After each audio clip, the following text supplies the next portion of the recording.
Ey benim cananım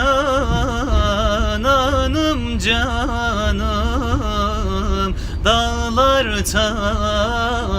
taşımaz günahım. Affetmezsen n'olur halim, günahkarım geldim sana. Affetmezsen n'olur halim, günahkarım geldim sana. Rahman Allah, Rahim Allah, sen derdime derman Allah. El bağladım geldim sana, n'olur beni affet Allah.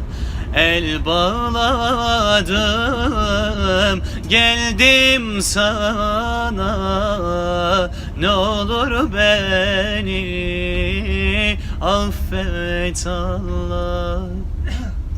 Ey benim başımda tacım, merhametine muhtacım.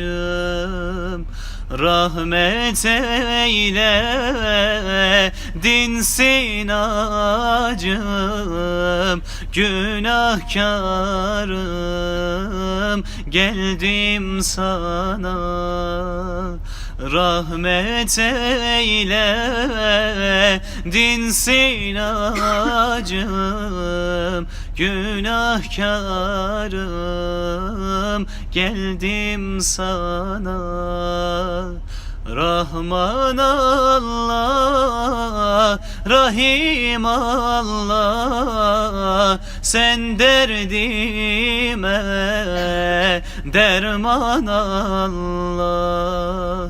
El bağladım geldim sana, n'olur beni affet Allah. El bağladım geldim sana, n'olur beni affet Allah.